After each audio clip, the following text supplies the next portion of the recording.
Can you guys see it? That looks good. All right. So as you know from last time, this class is really going to be a hands-on session. We're going to do a lot of class exercises, and I'm going to ask you to share. If at any time during my presentation you have a question, put it in the chat, or you can just come off mute and ask your question. If you put it in the chat, put a Q before your comment so we'll know that it's a question that you need answered. So we spent a lot of time, if you were with us last time, talking about problem solution fit, meaning that we wanted to be able to identify our customers and get an understanding about their pains and their gains. And we talked about how understanding pains and gains will help us design a value proposition to address those pains and gains. And we're going to use a tool called the business model canvas to organize our thoughts, our hypotheses, our guesses about our value propositions, our customer segments, and all the different blocks of the business model canvas.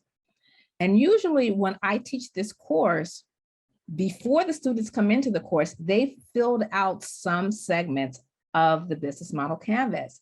And I'd like to give you the opportunity to do that as well.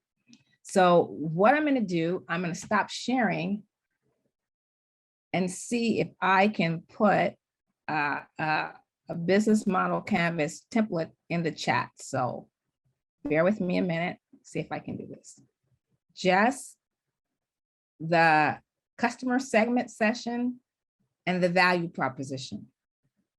And based on what we talked about last time about your customer segment, I want you to think about, if your customer is a business, to identify who you would talk to at that business. For example, say your customer is like a video gaming company. The person you might interview would be the chief technical officer. So your customer segment would be CTO at a video gaming company. If your customer is an individual, I want you to think of, we talked about the persona, the archetype, think about the gender, socioeconomic class, what keeps them up at night, what do they care about? That's what you will put in the customer segment. And for your value proposition, I want you to think about, once you identify those customers, what are their problems? So if their problem is they need to save costs. So your value proposition may be something like reducing cost by 10%, or getting 30% more customers, something like that. If it's an individual, you want to think about how can you add value to their life. And you also, we kind of talked about a day in the life and the workflow. What process or step in their life are you replacing? How are you making their life or their workflow better? So if you have that template out, what I'm going to ask you to do, I'm going to give you like 7 minutes to fill in the customer segment and the value proposition. If you have more than one customer segment, I want you to have a one-to-one. So say, I think we talked last week about tourists being one customer segment and locals being another. Well, if that's the case, and if there's two different value propositions, think about color coding some kind of way so we can see you're matching one value proposition with one customer segment. And that's what you always want to do. You always want it to be a one-to-one match. So I'm going to give you about 5 to 7 minutes, and then we'll share and we'll talk about it, because I want you to become familiar and comfortable with this business model canvas. So I'm going to put on my timer. I'm going to set it for about 8 minutes. And only fill out those two segments, customer segment and value proposition. So let's share. And I can call on people, but if someone wanted to volunteer, just share your screen and we can talk through your customer segments and value proposition. Suzanne, do you want to go? Sure, I'll give it a try. Okay, great. For some background, I'm part of the team. There are I think all four of us are here today who are working on an online language learning app. Online what? A language learning app. Okay. And for this particular activity, I focused on my contribution, which is an automated reading tutor. Okay. And I said, so the value proposition is that it's an efficient, on-demand, and low-cost tutor that improves reading comprehension. Let me ask you something. Do you have the, can you share your screen? Can I share my screen? Let me check. Oh yeah, I can. Okay, yeah, share your screen so we can look at it. Sorry. Here we go. So I don't know, I need to do some testing to see exactly how much it improves reading comprehension. So I hope to have that in the future. Okay, so let me focus on your customer segment. Okay. So you have learners, users of Mandarin who want to improve reading ability. Mhm. So is there any way to narrow that further? Yes. Are you talking about kid learners, adult Adults. learners, Sorry. people in college, people not in college, people living in Hawaii, people, Yeah. So what you really want to do as best you can, just brainstorm about Okay. that persona so that you know them. Like if you're walking down the street, you could identify that's my potential customer. Okay. Okay. I was thinking adults definitely, probably in and out of college. Okay. I'll stop sharing. Okay. But I was kind of thinking, on the one hand, I sort of wanted to keep it flexible because I could see how it would be useful to, for example, like students in the military who are working on languages, to college students who are taking undergraduate courses in language, but also maybe to people in the workplace who know Chinese, but maybe just want to maintain their language skills and something like that. Okay. So what you may want to think about, those may be multiple customer segments with different issues. Someone may be doing it for a job, for their career. Another person may be, it just may be a hobby. And then you want to think about your value proposition. Is it the same amongst those different groups? Okay. Does that make sense? Yes. Yeah. Thank you. Okay. Does anyone else want to share? How about Jameson? Got to unmute myself. Okay. Yeah. Can you hear me? Yeah. Okay. So yeah, for mine again, I had the arcade idea. So I had two customer segments, like we talked about last time. For the locals, I have my customers would be parents who were bringing their families, and then either groups of people or individuals, mostly going to be around either 15 through 40. That's the current generation of people who play video games. And then tourists, I put ages 21 through 40 because 15-year-olds don't go on vacation by themselves. So that's sort of what I was looking at. And then for locals, I put that it's gives them opportunities for family bonding, and also for it's something that most people probably have not experienced before. So the value is that they get to experience something new and potentially find something that they enjoy. And for tourists, I didn't have a chance to like elaborate on that, but fuller vacation, if, for instance, their plans get changed last minute due to weather or anything like that, then my business could, they feel like they did something, like they could go there and it could be part of their, vacation, their enjoyable vacation. So just, you really threw me for a loop when you when you made me think about this last week, but I'm still thinking about it, but this is what I put for now. So I like, for the whole class, I like how you divided this into two segments. This is why the local and the tourist. But looking at this, I also think about, could you be like a hotel or something? Could that be a segment where you're a part of the entertainment that they provide? So a way that you can have it not just with an end user consumer, but also with a business. Yeah, I had a lot of ideas about that. Like commissioning some videos to be taken from like helicopter companies or boat tour companies. Right. And having, like you could do a virtual tour if you're unable to do the real tour. Yeah, so think about that as well when you're thinking about customer segments. Yeah, there's That's okay. a lot of things going on in my head, but these are just the main things because I want to open up the actual physical location. So someone has a question for Jameson. What is your business? Oh, sorry. So I wanted to open up an arcade that's focused on virtual reality. So there would be multiple stations that have a large space for you to do your activities in, because if you've never done VR, you need at least like a 6 foot by 6 foot space to walk around in. So those would be for rent. You'd rent it by half an hour or like an hour. And you basically get the goggles and the setup, and there would be a long list of games that you could pick from, or videos or whatever. It's your hour, so you can do whatever you want, really. Yeah, well, thanks, Jameson, for sharing.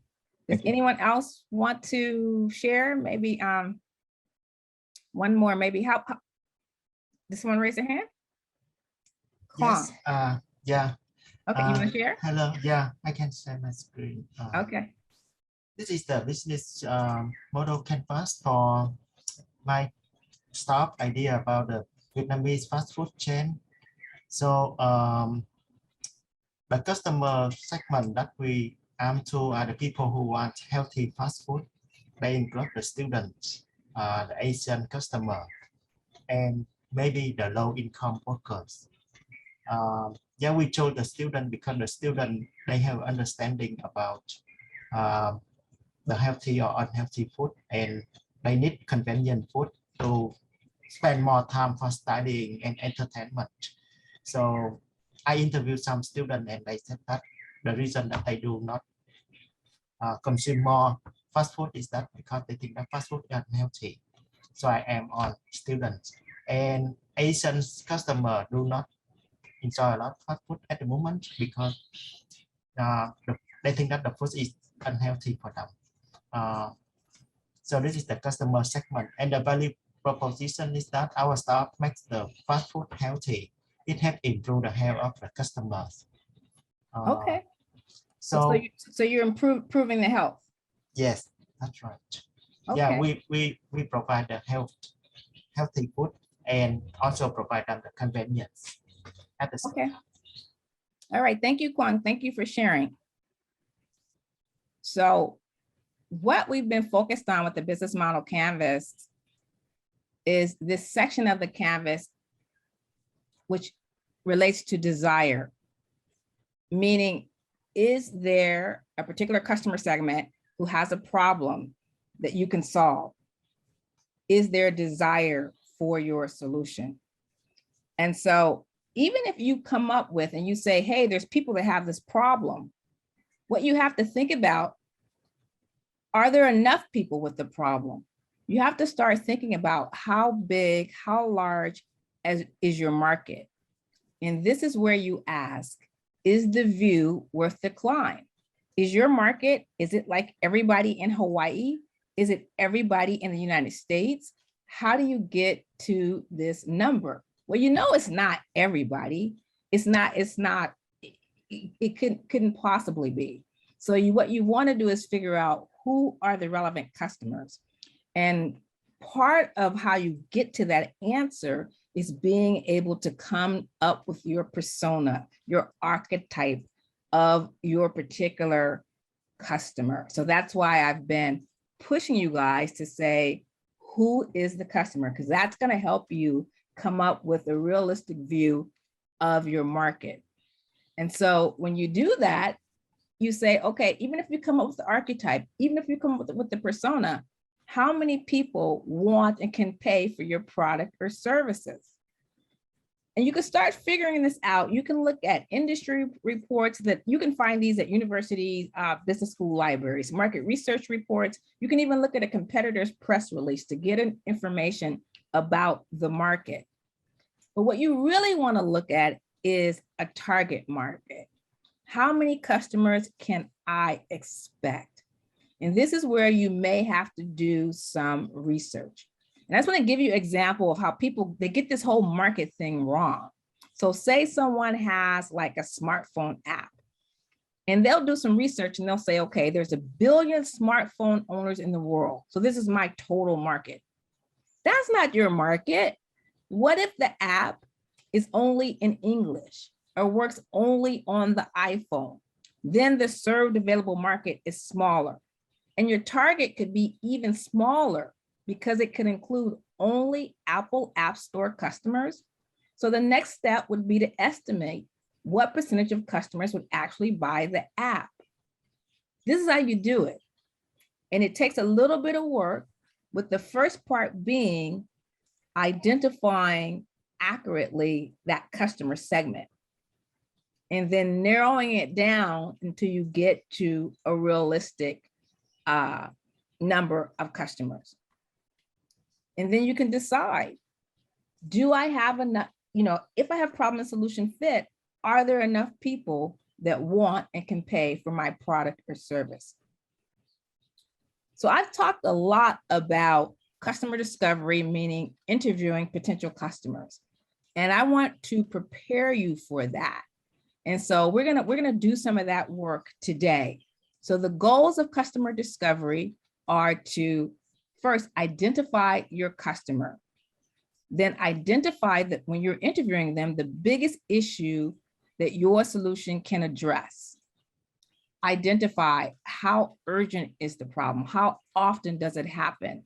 And the big thing is, what happens if the problem isn't solved? For a business, do they lose money? Do they lose customers? For individual consumer, is it something they want that they're missing? So you have to think about what happens, and I'll be asking you this, what happens if their problem isn't solved? And you want to identify, so if they have a big problem, they're trying to solve it right now. They may have some kind of jury-rigged solution going on, but they're trying to solve it. So how much better does your solution have to be before they will consider changing? So that's the goal of customer discovery. That's the goal of doing these interviews with potential customers, is to gather facts about their problems or issues so that you can look for if your solution will relieve their pain or solve their problem. So I talked about the business model canvas. It's really a set of guesses, especially if you haven't done any interviews. And so what are the characteristics of a good hypothesis? One, it can be invalidated. It's clear and focused. It doesn't test your technology, meaning, I think Ren asked last week about selling. You're not selling your product or technology. What you're doing is you're getting an understanding of the customer's problem. This hypothesis will help you learn something about your market, about the business, something you didn't know. So let's look at a framework for a hypothesis. So you think about a specific person. That specific person is going to be the decision maker. And that person makes decisions to adopt a new technology, to adopt a new solution based on a behavior, a belief, or constraint. So let me give you just an example. This is sort of a technical example, but it'll give you an idea of what I'm talking about. And then we're going to work on hypothesis development for your particular product or service. So here we say, so a battery manufacturer prioritizes performance characteristics over cost because batteries represent a small percentage of total product cost. So that's my general hypothesis that I came up with. I want to refine that to what type of battery engineers? Well, lead acid battery engineers. And what do they prioritize? Charge acceptance, because charge acceptance is one of the key performance parameters. This is still too vague. I want to narrow it even more because I want something that's measurable. So I say here, they require a 50% increase in charge acceptance. So I can test this because I know whether my solution will increase charge acceptance by 50% or not. So if we think about it, I'm going to put up some hypotheses here, and I want you guys to say if they're good or bad. So What do you think about that one?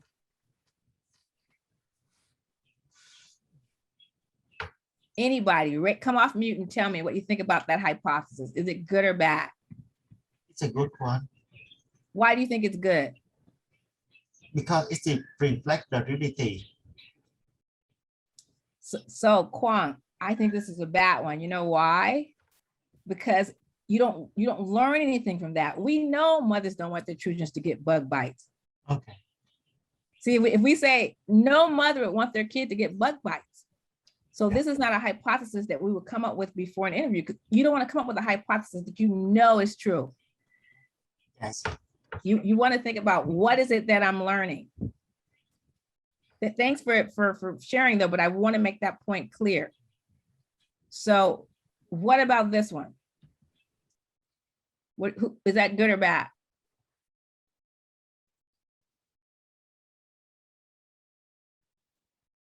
Anyone, come off mute. Tell me what you think.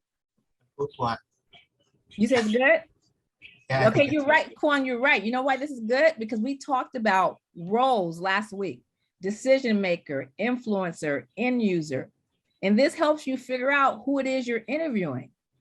The person you want in your customer segment is the decision maker or the end user. So if it's just an influencer, that's not your customer. So that's good because it's kind of helping you get an understanding of, okay, maybe that's not the person that I need to be interviewing. That's not the persona.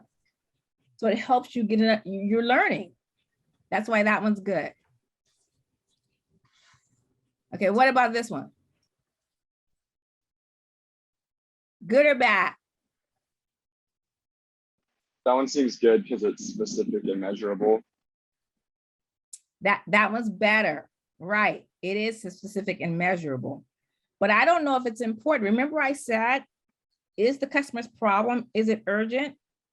I don't know. I look at that, maybe it's just, maybe that 35% is just nice to have, you know? So let me show you the best type of hypothesis here. This one is really good because it's measurable, but it tells us why. Like they need this margin in order to pay costs. So that's a must have. They need that. It's not just nice to have.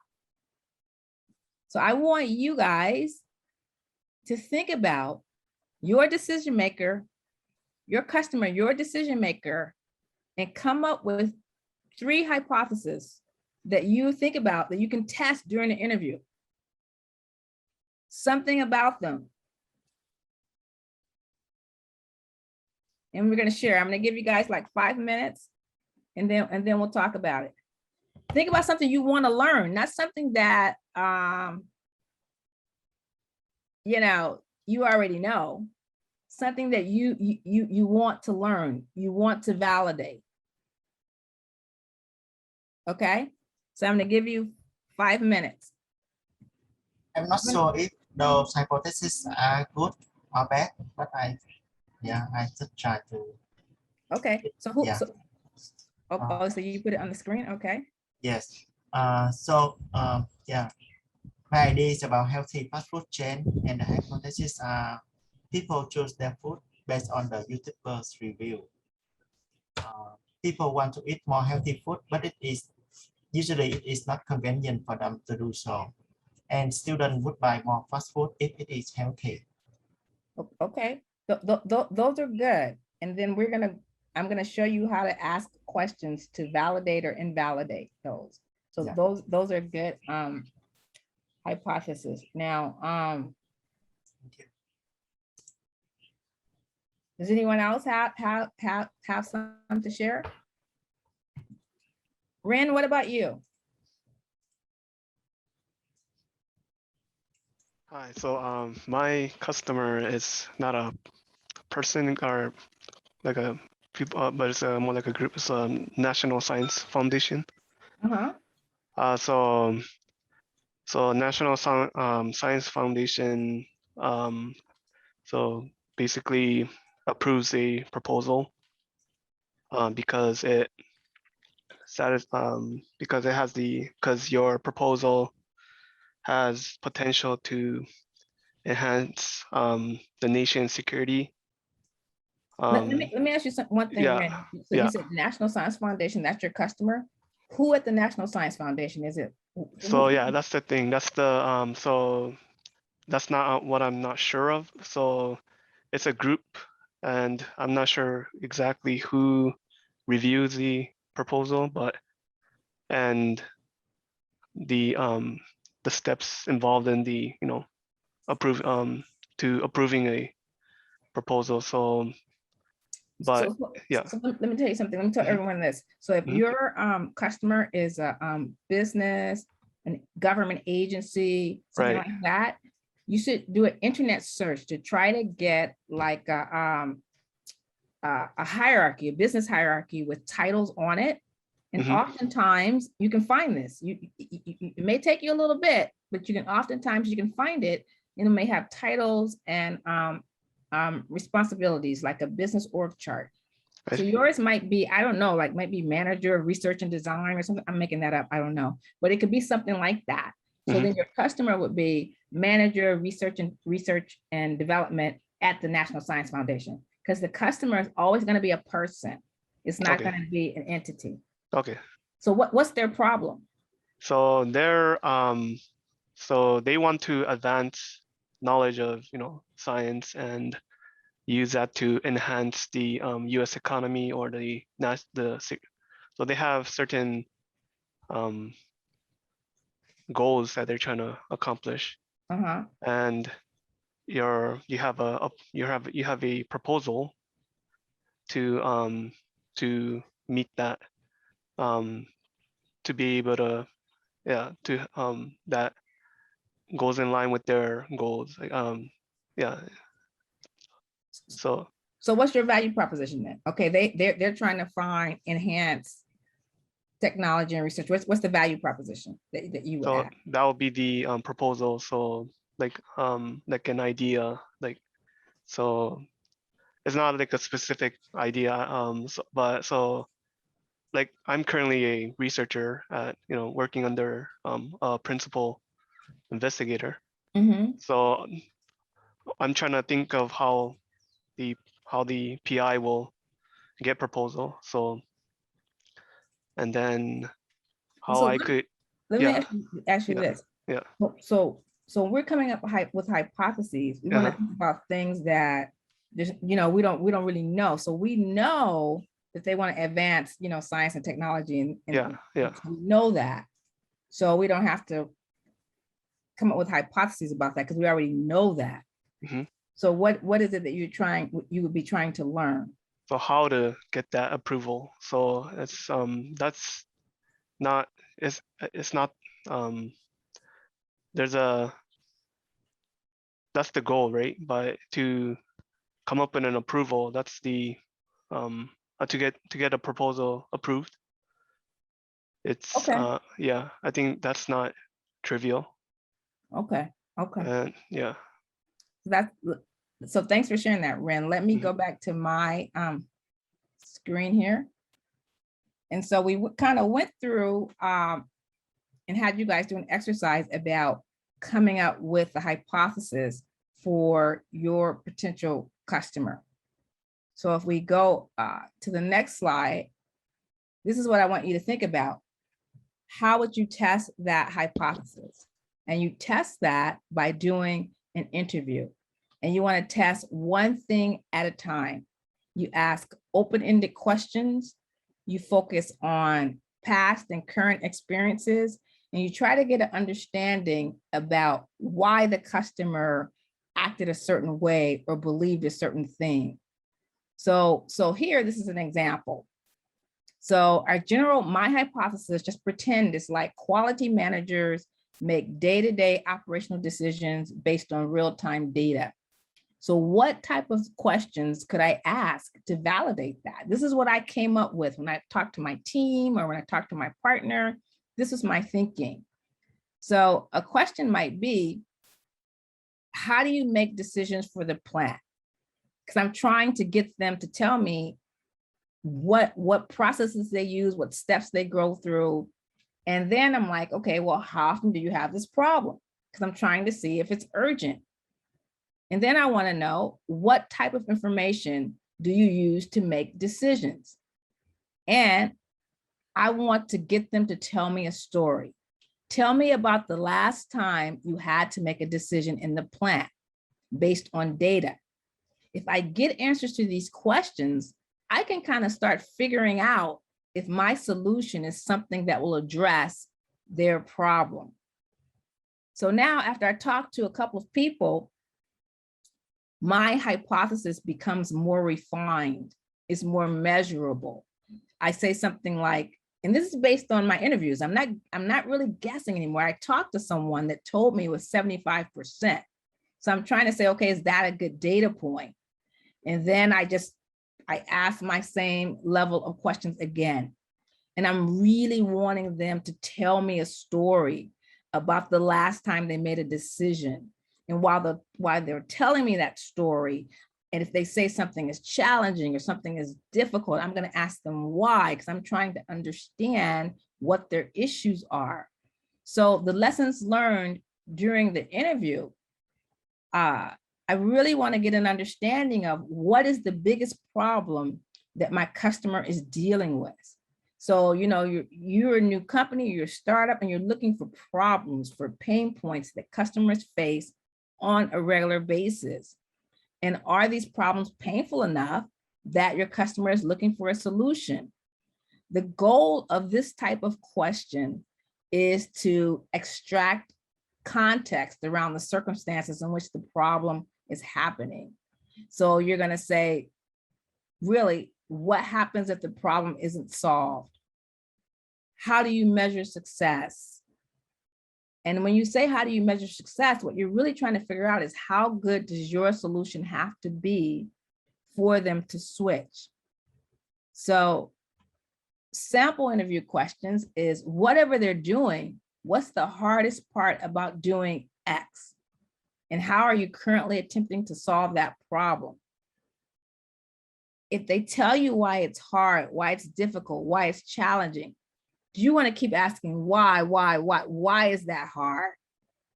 What if anything, and if it's a big problem, what have they done to solve it? So you ask them about process. You're always asking why and how. You don't want to ask for their opinions, and you don't want them to speculate.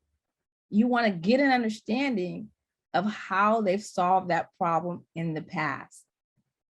So a good question may be, how are you solving X now? That's a good question. What about this? What do you guys think about this question? Is this a good or bad question? Good. That's right. That's a good one. What do you think about that one? That's a bad question. Right. That's a leading question. Yes, leading.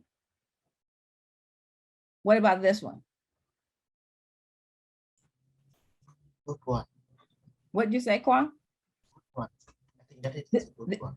So this is an okay one. It's not the best. It's okay, because if they start describing their dream product and they identify features, you can ask them why. Why would you want that feature? Because then you're trying to figure out what is the problem that feature is solving. What about that? That's a terrible question. Terrible. Yes, that is terrible. This is great. Is there anything else I should have asked? And who else should I talk to? These are all good questions. What I want you to do is I want to think about your hypotheses that you just came up with. And I want you to draft some questions to validate or invalidate that hypothesis. And then we are going to do some mock interviews. So I'm going to give you like 5 minutes to draft some questions. And then I'm going to try to do 3 mock interviews. What we're going to do is I'm going to be the interview lead, and you guys are going to have to tell me what my role is, who I am. But we're going to go through some interviews. And as a class, we're going to critique your interviewing skills so that you guys can get comfortable doing these interviews. So I'm going to give you like 5 minutes to come up with some questions, and then we're going to do some mock interviewing. I'm got my timer here. And think about what the goal of these questions, you want to validate or invalidate your hypotheses. So think about that when you're coming up with the questions.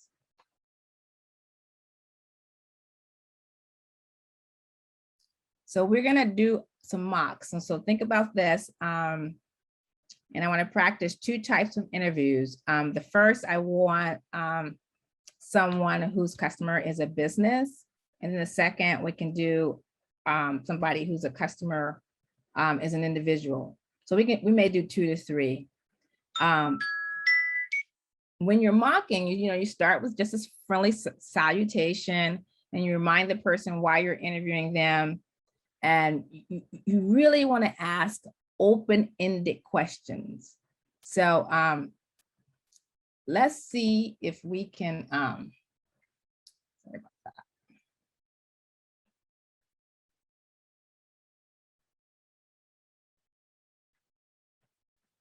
that. Get started. So does anyone want to have something in the chat? I don't know if it's a question.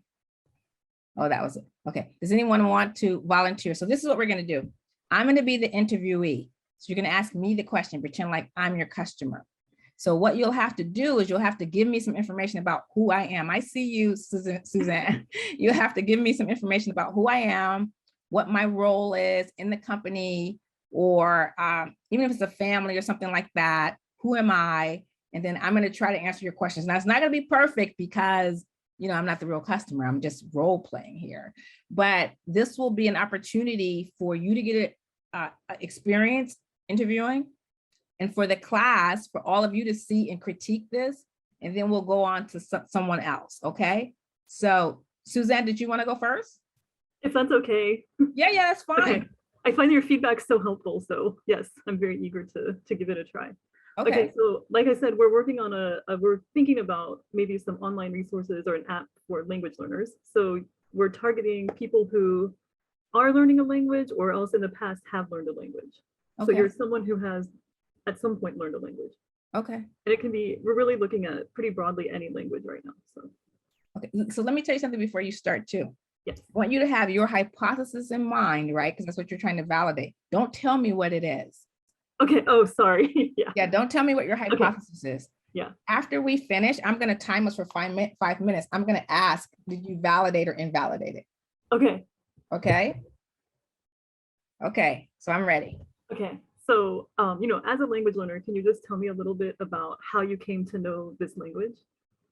I actually practiced with my my daughter. She was learning a language in school, and to help her with her homework, I kind of had to learn the language as well. So I do her homework assignments with her, and we practice the language. Okay. And would you say, how fluent did you get in that language, do you feel like? Not really fluent. I couldn't have a conversation. I basically could do her homework assignments and help her with her homework, because I would read the school assignments and then she and I would practice. So what were your goals in studying? Like, why did you want to learn that language or to practice that language with her? For me specifically, it was to help my daughter, but then I became sort of interested in the language. Okay. So do you think you would ever take a class or anything like that in that language? So probably not a class, because I don't have enough time. I have to go to work. I have to do my, parenting responsibilities. Right. And so I just don't have the time for a class. Interesting. So tell me, what did you find challenging about that language? The pronunciation. Pronunciation. It was really difficult for me to pronounce some of the words. They were so foreign for me. So what I actually had to do is use a tape recorder and practice. And I would find language sites on the internet and listen to the pronunciation of a word. and then not use a tip recorder and try to practice. Interesting. You're a very motivated student, I think. Do you feel like that worked well for you? Were you able to improve your pronunciation using that method? Yes, I got better. I got better. Yeah. So you feel like you're happy with the outcome that that gave you? Mm-hmm. Is there anything else you would like to do in the area of pronunciation? What I really like, and I can't do this, is I can't really have a conversation. So you're looking more for maybe not like individual words of pronunciation, but something more conversation oriented. Yeah. Oh, that's interesting. Okay. Do you I'm have any other- gonna stop you there. Okay, yeah. Okay. So tell me what your hypothesis was. Yeah, so my hypothesis was that reading would be the hardest thing. And that, hang on, I have it. Let me just look at it one more time. Yeah, basically that reading would be really hard and would lead to like lower scores or less satisfaction with proficiency. Okay. Did you validate or invalidate that? I would say invalidated because you said that pronunciation was actually your point of pain, basically. Right, right. What did the class, what did you guys think about her questions? Mira said they were good. Thank you. So you didn't ask leading questions, so that was good. I know that's hard. I could see you kind of Right. yeah. I was like rephrasing things in my mind. Like So that was good. Okay, so do you think I would be your potential customer? no. Right. Well, not for, yeah, no, I would say no. And I think Okay. maybe I need to be a little more specific about, maybe I'm looking for people who are in classes or who have taken formal classes at some point. Right. It's a different kind of person, Yeah, right? very, very So that's, you should really work on that customer segment, right? definitely. So that's good. That's good. Okay. Does anyone I have else? a quick Yeah. question. Yeah.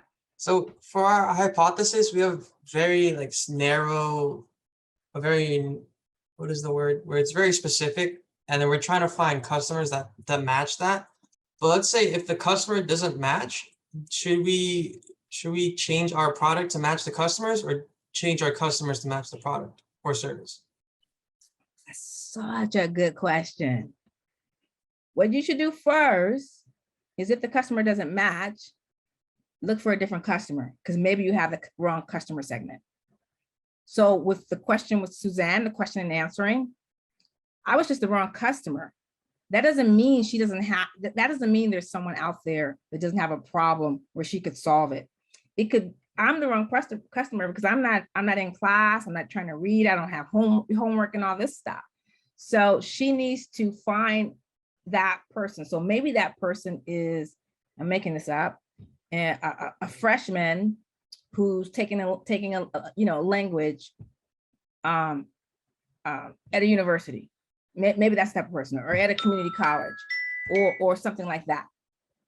And so then what she would do, she would interview those people and find out if they're more interested, they have more trouble with the reading of the language. If they don't, maybe they're not the right customer. Maybe it's someone else. You can do that. You can pivot. Remember, we talked about this is an iterative process. You can keep pivoting until you find the right customer, or you could say, hey, I'm finding that people who are interested in languages, they have a different problem. And so then that's where you may think of, oh, maybe I have to change my solution. Does that make sense? At what point do you make that decision after? So how many interviews do you have to make in order to make that decision? Okay, so I'm going to give you guys, there's no set number of interviews, but I'll tell you this. We had this team in National Science Foundation, and they actually came up with a diagnostic tool for diagnosing strokes. And they could do it, they could diagnose it, strokes quickly. And they thought that their customer would be like large hospitals. And they went to large hospitals and talked to directors of emergency room units, and they didn't have that problem because they had equipment for diagnosing strokes. And so at this point, they had done like about 30 interviews. And so they were ready to give up because this large hospitals didn't have the problem. And so then we talked to them about customer segmentation. And we said, maybe, you know how I was telling you guys, it's a public hospital, it's a private, urban, whatever. And so then they started talking to ER doctors at rural hospitals. And they found that diagnosing strokes was really a problem at the rural hospitals because they didn't have the equipment there, that they actually had to transport patients to a large hospital. And as you know, with strokes, time is a big issue. So they said, okay, this is after 30 interviews, right? And they're starting to interview these rural hospitals. They're like, hey, this is our customer, the rural hospital. So they started interviewing the rural hospital. And then what happened is they found that the rural hospitals have small budgets. They don't really have enough money to adopt new technology. So then they're like, at this point, at like 50 interviews. So then they're like devastated again. Okay, what do we do?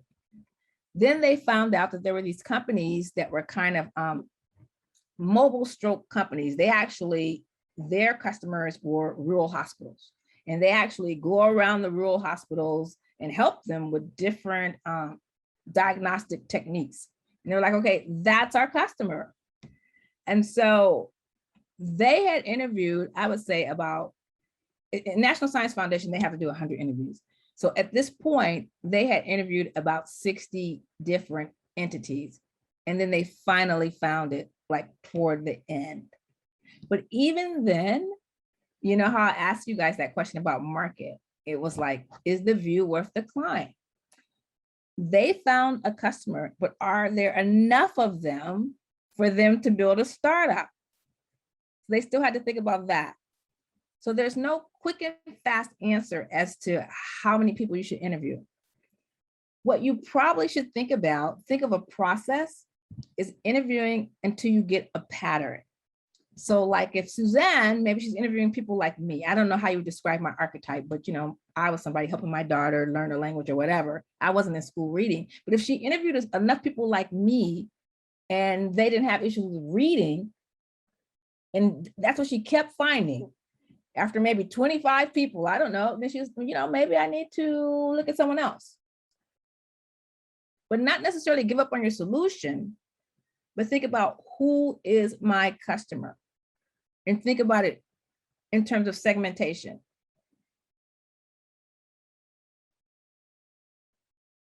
So let's try, yeah, go on, Ryan. So we should look for patterns. Yes, definitely look for patterns. Like I'm telling you about that, and think about that team I'm telling you about. They were they were on a quest. I mean, they were interviewing all these hospitals because first of all, they thought they had a good solution, which they did, but these hospitals just didn't need it.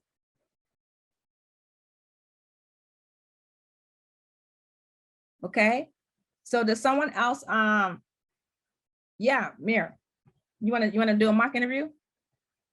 Okay, tell me who I am. You're a UH Manoa student. Okay. Okay, so my question for you is, during your time here as a student, do you ever run into issues that you need help with, such as picking a class, which professor to take, which dorm you want to live in, you need carpooling, or just any help with schoolwork? Any help with schoolwork? Do you need any help with? I need help in my physics lab. Okay, and when you need this help, what do you usually do? Who do you reach out to? Well, first I try to talk to the professor and ask questions of the professor. I try to talk to the TA. And do you, after talking to your professor at TA, do you receive the help you need? Sometimes I do.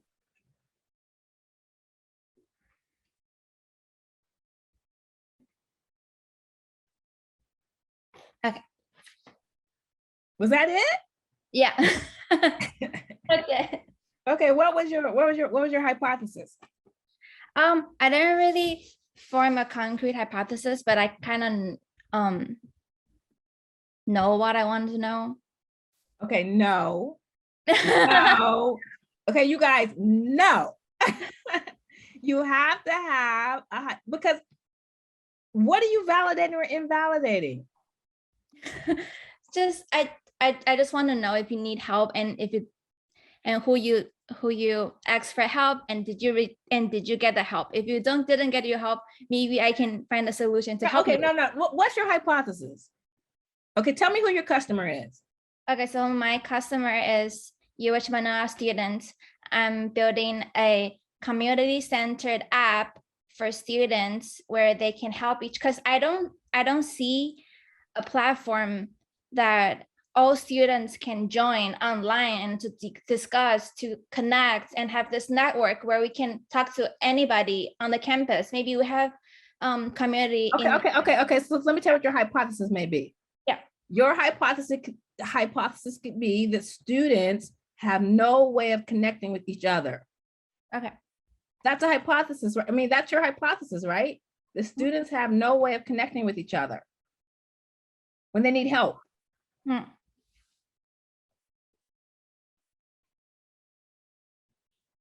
So what do you think? Could that be a hypothesis for you? Yeah. Okay, did your questions validate or invalidate that?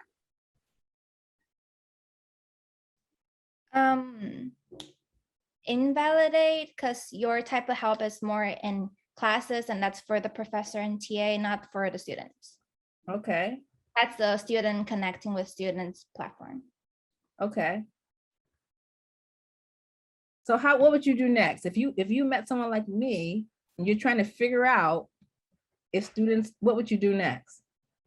Find another student. Yeah, okay. Okay, I see you guys too, Jameson and Giovanni. I'm gonna go with Giovanni first. I didn't have a question, but I wanted to interview. Okay, do a mock good. interview. Okay, tell me who I am. You'll tell me be your- a Don't okay. tell You'll me be your a top. Okay, go on. Okay, you'll be a top performing real estate agent on the island of Oahu. Okay. Hi, Denise. Thank you for your time. I was just wondering, what did your schedule look like today? I'm gonna show about like residential real estate agent. Yeah, let's do residential. It That's a doesn't have to good. That's be- a good one. Okay, so That's a good distinguisher. Okay, so I'm gonna show about 3 residential family homes today. Has your entire week been showing homes? Yeah, my most of my week is showing homes and negotiating with buyers and sellers. How much time does it typically take to show a specific home? Oh, it takes a lot of time because I mean, there's a process, right? So first I have to market the home, letting people know that there's going to be an open house. And then I have to make sure that the owners of the home are, they have a schedule where I could do the open house. And then I have to stay there for like 4 to 5 hours while people come in and look at the house. And then I have people sign a sheet. And so I try to follow up with the people that came to the house. So for each house, that's kind of the workflow. I do that same process. And then through this process, which would be some of your most challenging tasks? I think my most challenging task is actually the marketing. You know, getting people to come out. Like I can market, but having marketing that actually works so that I get enough people to come to the home. What tools have you used to try bring more people to your home or close on a home faster? I've used social media. I've used the internet. I've put signs around the neighborhood.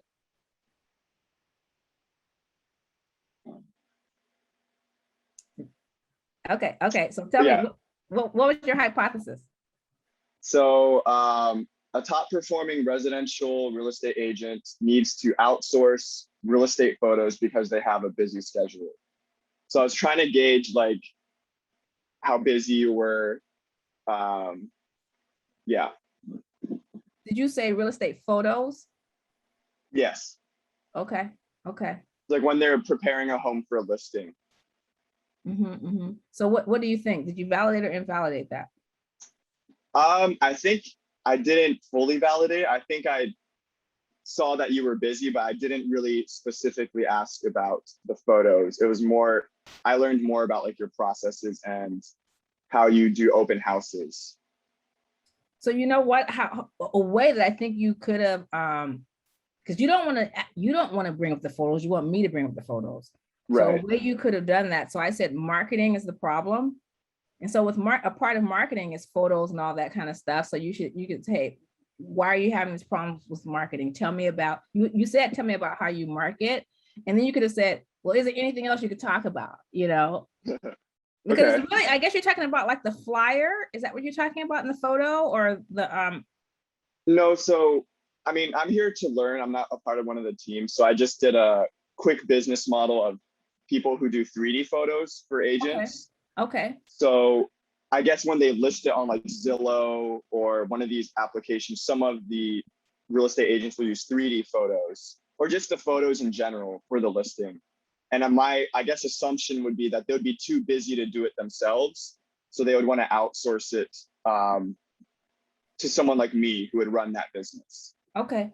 So to get there, you have to get me to talk about something having to do with photos. And Right. the thing where I think you could have fleshed out is that marketing part. Like Okay. maybe having me go through more of a detailed process of what I do to market. Because I may have said, hey, I got to get a flyer, I got to get a digital image on the internet or something like that. And then could I have asked like, how do you typically obtain marketing photos for your listing? Or would that be a leading question? You only ask that if I said I use photos. Okay, only if you bring it up. Yeah. Okay. Okay. So I saw someone Thank had you. a question.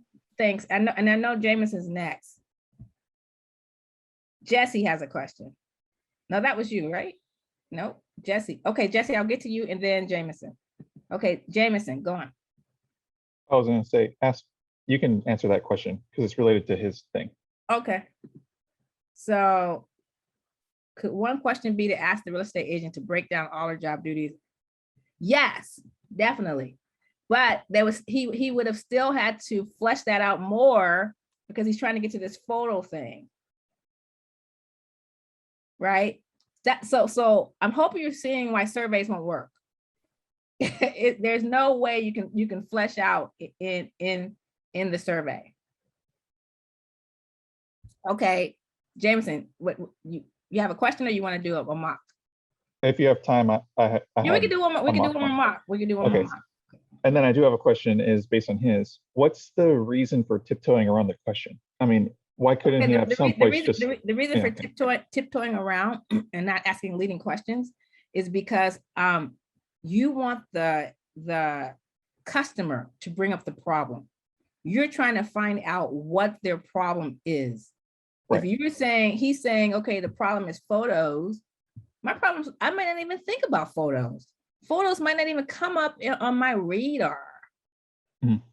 So he's trying to find out what are the issues I'm dealing with in my workflow, in my day, in my week. And the reason he's trying to figure that out is to see if does he fit? Does he fit in my day? Right, sure. And then, he's got to do his customer persona. So he just said like residential real estate agents. Maybe he needs to narrow that more. Maybe it needs to be real estate agents that sell a certain price home or something like that.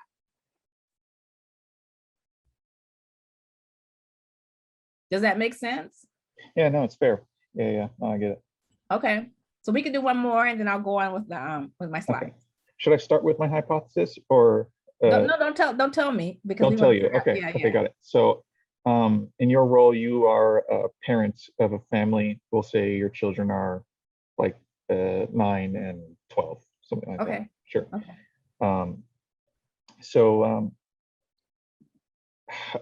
In your free time, how do you, as a family, decide what to do during your free time? We usually have things we do, like we have family movie night, and when we do that, or we'll get together and come up with like a schedule of things that the kids want to do.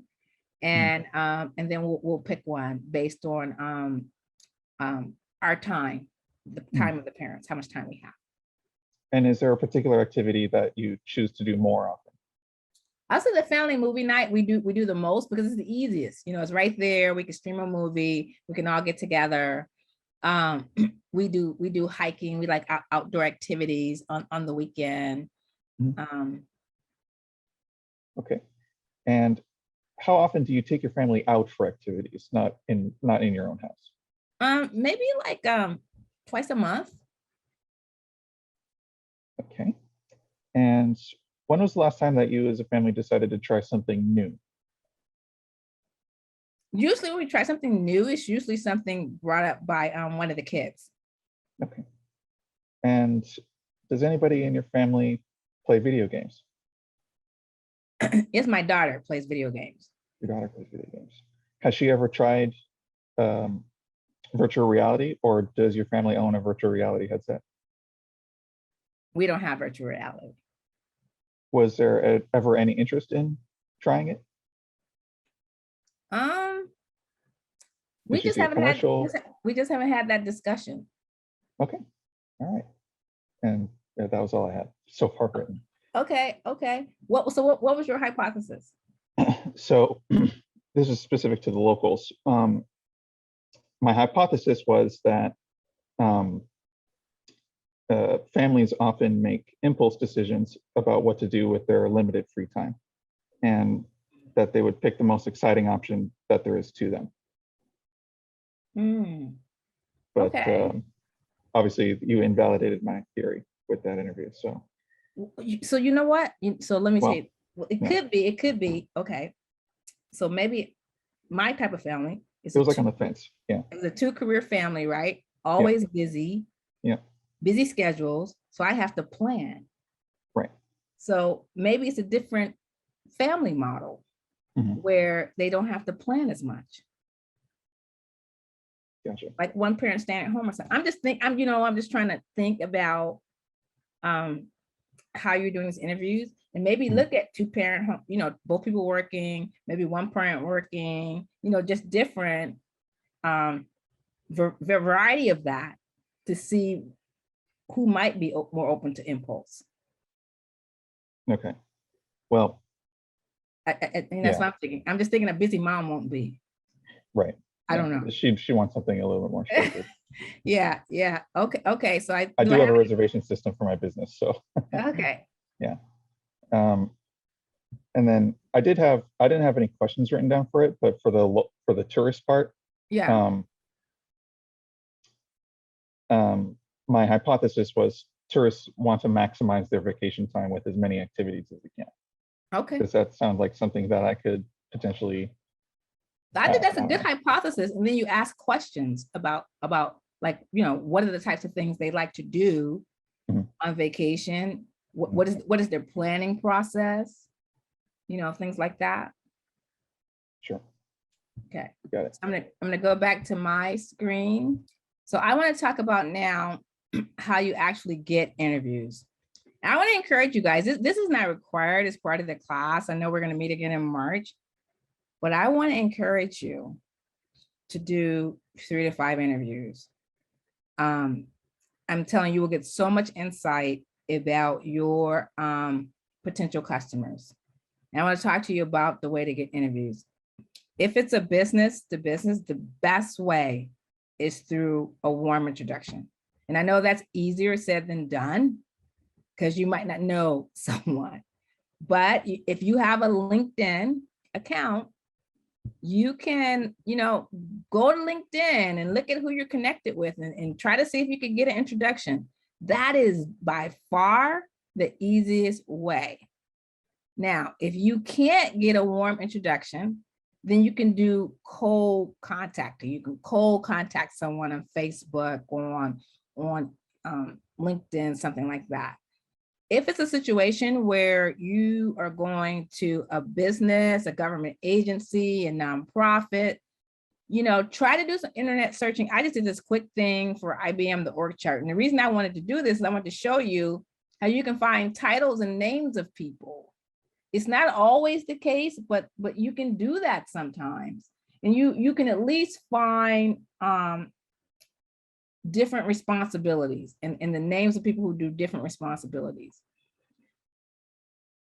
With COVID, there's been a lot of virtual conferences that maybe you could attend and find people that you might want to talk to, or you might want to question, that are interested in the solution, the problem that you have a solution for. There's all kind of blogs and industry newsletters that you could contact the author to see if they would be willing to have an interview, have a conversation with you. So what I want you to do, and we're going to do this now because this is hard to do. I want you to, if you can think of a title or role, like if you're going into an organization, how are you going to find people to interview? Like if you wanted to interview 5 people between now and our next meeting, how do you identify those people? My suggestion is using LinkedIn or Google, but if there's another way that you can do it, I want you to think about how you could do that. If you can come up with like at least 5 new people and then we're going to share, I'm going to give you like an email template that you can use to contact these people. You can use my template on social media, or you can send a direct email, but I want you to think about how you could contact 5 customers between now and our next meeting to do some interviews. You can actually do it. Like go on LinkedIn and see if you can find a title of a person that you want to talk to. I'm gonna give you like 2 to 3 minutes here. So a business, it'll be easier to use LinkedIn if you could, like I said, go and get it like a business org chart and try to figure out the different titles. For individuals, it's a little bit harder. You may have to, if there's like Facebook meetup groups of people that are doing things that maybe language, right? I don't know, I'm making this up. If there's like some Facebook group of people that are interested in languages, maybe there's like vacation blogs, maybe there's, think about the industry that you're trying to go in if it's a consumer, and where you could possibly meet someone to interview.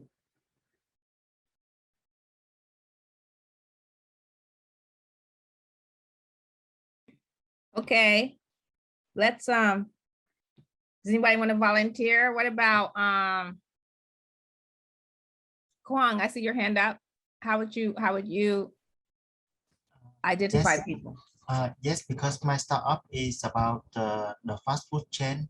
Mhm. So I will wait outside of the Safeway restaurant in US Manor campus and wait for people come out from that, and I interview them about, to ask them about their opinion about the healthy fast food chain.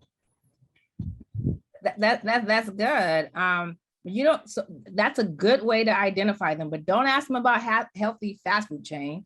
What's your hypothesis? My hypothesis is that students choose their food based on no, students want to eat more healthy food, but it is usually not convenient for them to do so.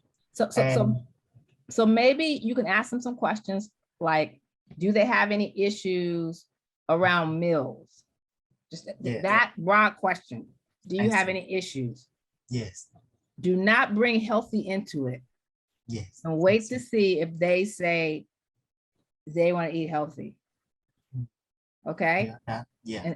And then that way you're not leading them to like the healthy food. Okay. Yes, I see. Okay. Yeah. And how are you gonna find some interviewees? Yeah, so I am with Suzanne, Kristen, and Sunny. Yang Liu, we're part of the language learning app. And for the interviews, I am thinking about UH has an intercultural exchange group where they meet online with all the language learners. they practice a foreign language there. So I can contact the organizer and see if I can introduce myself. I actually participated in their language exchange just last week. So it'll be That's interesting to good. see if I can recruit customers. Yeah. Well, okay, so right now, don't recruit customers. That's what we're Oh. doing our customer Discovery, yes. our customer discovery, but Yes. that's good. That's good. So Giovanni, what about you? For me, I've had several internships in real estate, and some of the people I've worked with are real estate agents. So I would reach out to them to see if I can interview them, and then also ask for possible warm introductions to some of their colleagues in the space. And then I think it was really valuable when you said commercial real estate, because perhaps there's a specific niche that might require this business more, like residential versus commercial. Yeah, why would it be limited to? And then they may have different value propositions, you know. Right. Okay, so Grayson, I know you had a question about individual versus business. What about you in terms of identifying people to interview? Well, my target audience is just college students, and so I'm on campus with them every day, so I can just sit down with any of them anytime. Yeah, okay, so let me give you guys some tips on if you're going through social media or if you have to call versus being in person. So if you're thinking about an email or a call template, you want to just generally, like, you're introducing yourself and you're part of this entrepreneurship boot camp, and you tell them why you selected them to for an interview. You know, maybe it's because of a specific skill or something that they have, and you want to you know, just describe generally what you're trying to learn, and you ask them for some time. If you're going to be sending an email or you're going to be sending a LinkedIn request, this is a template. I will give this to you. I will upload these, and you guys can have this template to use. And it's just like you're playing the learning card. I'm a student, I'm a faculty, I'm in this program, and I'm looking to speak with people about whatever you know your solution is about. And you can say how you found them and just ask for like 15 minutes. That's all you want. And you give them like dates or times, and they can either meet, you know, these dates or times or not. But this is just a way of doing that. Before you go on an interview, if you have a team, get together with your team. And as we did today, we came up with hypotheses, and those hypotheses should be based on stuff you want to learn. And then come up with a list of questions and actually script out. I mean, you guys can mock with each other, and this will help you come up with more questions and develop your hypotheses and come up with a way that you want the interview to go. It might not go that way, but at least have a script. And one thing that I think is hard, and I want you guys to think about, is confirmation bias. So watch this, and then we will talk about it a little bit.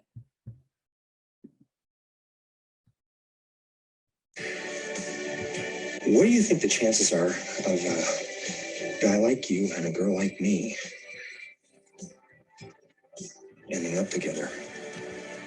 Well, Lloyd, that's difficult to say, and we really don't. Hit me with it. Just give it to me straight. I came a long way just to see you married. Just least you can do is level with me.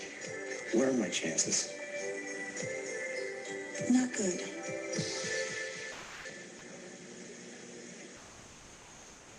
You mean not good like 1 out of 100? I'd say more like 1 out of 1,000,000.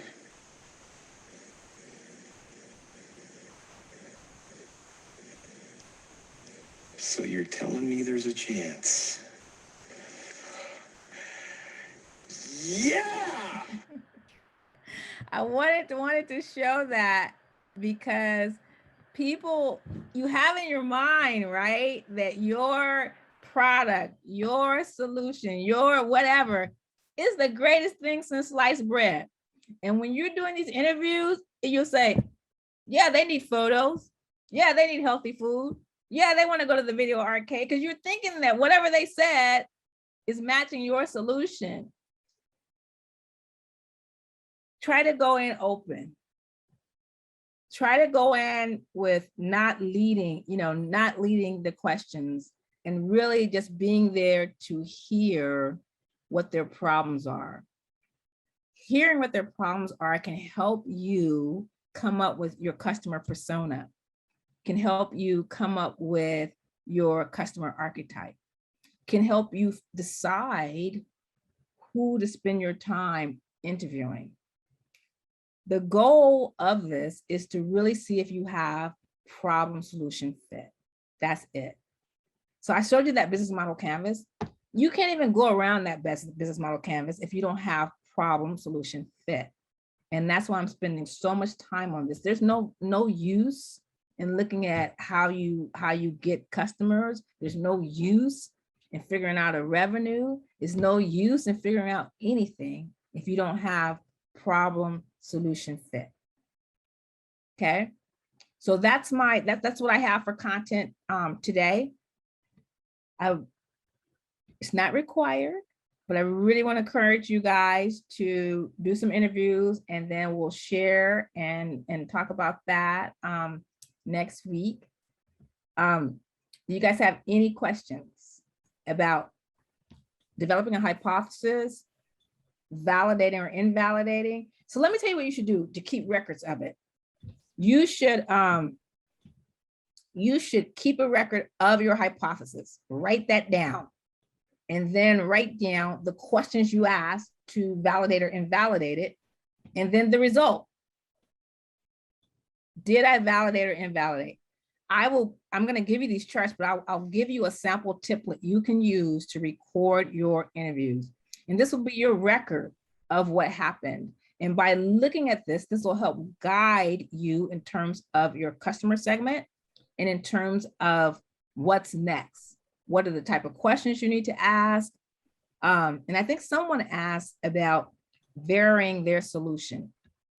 I think you need to do, and see, I don't know the number, a lot of interviews before you think of varying your solution. You need to really, at this point, focus on who is my customer. And oftentimes it's not like the biggest market, but it's the market that wants and is willing to buy your product. Like Suzanne and those guys, they were like, okay, almost anybody who wants to learn a language. Okay, you know what? That's not the customer. We know that's not the customer just from that mock interview, right? So Kwong may say any student who wants to eat, that's not the customer, So you got to be able to come up with the customer. That's really the big deal. So that's it for me. You guys have any questions? Mira, yes. I want to know, are my questions in our mock interview good, or should I add more or fix some questions? You got to add more. I think you asked me 3 questions. Yeah, you got you've got to have, and just think about it. Think about what you want to learn. Okay, Kwong, I see your hand raised. Yes, I already interviewed some students. You did? About the fast food. No, I did not ask directly into the healthy or healthy, but I go like, so how often do you eat fast food? What makes you choose the fast food, and why don't you eat fast food more regularly? And then, yeah, they came to the problem that they are concerned about the fast food is unhealthy. That's the main reason that they do not eat fast food more regularly. But I mean, that's good, right? I mean, that validates for you your hypothesis, right? Yeah. Okay. But who is your customer? The student who eat fast food regularly at the moment. Okay. Yeah, I will wait outside Okay, the fast food restaurant and to ask them if they come out. okay, okay. Does anyone else have questions? Kristen, Yang, Jesse, Emily, any questions? Yes. Can we have your slides? PowerPoint Yeah, slides? I'll give them to Tracy. I will. And I'm Thank you. gonna put in a little chart for how you record your interviews. And so if you guys interview, we want to share. I want you guys to share next week, and then I'll give you feedback. And when I'm giving anybody feedback, it's for the class. It's not just for that person. So we're all learning together. Okay. So I hope this was helpful. Okay, one thing, I'm not saying these interviews are easy, because they're not easy. First of all, they're not easy to get when you're cold calling. So you might have to, if it's a cold call type thing, send out like 25 emails or something to get 2 interviews. It might be like that. That's kind of just the way it is. So don't get discouraged. And if you want to start up anyway, you can't get discouraged. You know? Don't get discouraged. All right. Thank you guys so much for engaging, for spending time on Saturday. It's been great.